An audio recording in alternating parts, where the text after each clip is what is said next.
आज बात करते हैं एक बहुत ही दिलचस्प और प्राचीन कहानी की।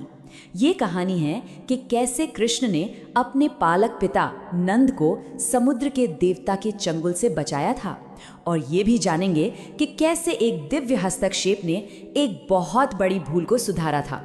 तो सवाल उठता है कि क्या होता है जब कोई देवता ही गलती कर बैठे।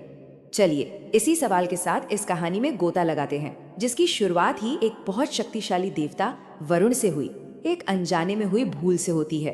तो कहानी की शुरुआत होती है कृष्ण के प्यारे पालक पिता नंद जी से। एक बहुत ही पवित्र समय के दौरान उनसे अनजाने में एक ऐसी गलती हो जाती है जिसका नतीजा काफी गंभीर होता है। हुआ ये कि नंद जी ने अभी अभी एकादशी का कठोर व्रत पूरा किया था। हिंदू धर्म में ये आत्मशुद्धि का एक बहुत ही महत्वपूर्ण दिन माना जाता है।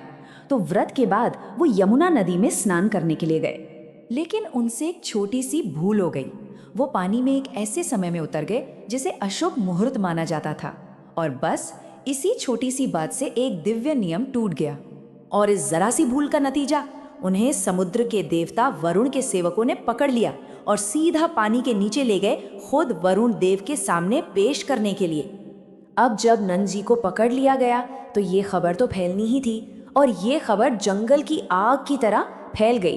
तो चलिए अब देखते हैं कि इस पर दिव्य प्रतिक्रिया क्या हुई।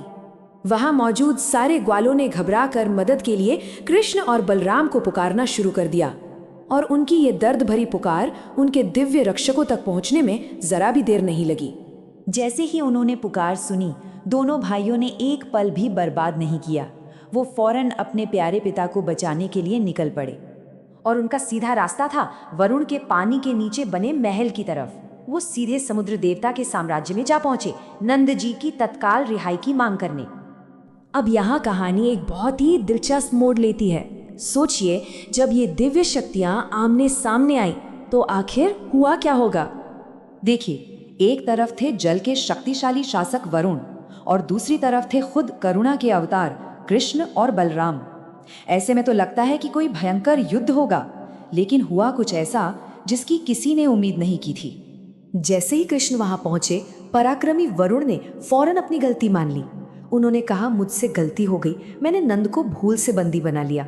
देखिए, देवताओं में भी ये गुण कितना दुर्लभ होता है। तो बात यह है कि ये पूरा मामला किसी लड़ाई या शक्ति प्रदर्शन से नहीं, बल्कि वरुण की विनम्रता और कृष्ण के प्रति उनके सम्मान से सुलझ गया। वरुण ने आदर से सिर झुकाया और नंद जी को रिहा कर दिया। लेकिन रुकिए, कहानी यहाँ खत्म नहीं होती। जब सब वापस जमीन पर आए तो एक और बड़ा रहस्य सामने आने वाला था। वापस आकर नंद जी ने सबको अपने इस चमत्कारी बचाव की कहानी सुनाई।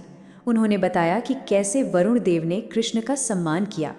सारे ग्वाले ये सुनकर हैरान थे, पर कृष्ण के पास उन्हें दिखाने के लिए एक और दिव्य चमत्कार था। अपने इस चमत्कार पर मुहर लगाने के लिए कृष्ण ने उन सब के सामने आध्यात्मिक जगत का वो पर्दा हटा दिया और उन्हें एक ऐसी दुनिया दिखाई जो इंसान की समझ से बिल्कुल परे थी। ये था वैकुंठ का शाश्वत आकाश, भगवान विष्णु का दिव्य धाम। और ये इस बात का पक्का सबूत था कि कृष्ण कोई साधारण बालक नहीं, बल्कि एक दिव्य रक्षक हैं। तो इस पूरी असाधारण कहानी से आखिर हमें क्या सबक मिलते हैं? चलिए देखते हैं कि ये प्राचीन कथा आज भी हमें क्या सिखा सकती है। ये कहानी हमें 3 बहुत बड़ी बातें सिखाती है। पहली, कि दिव्य संरक्षण हमेशा हमारे साथ होता है, सजग रहता है।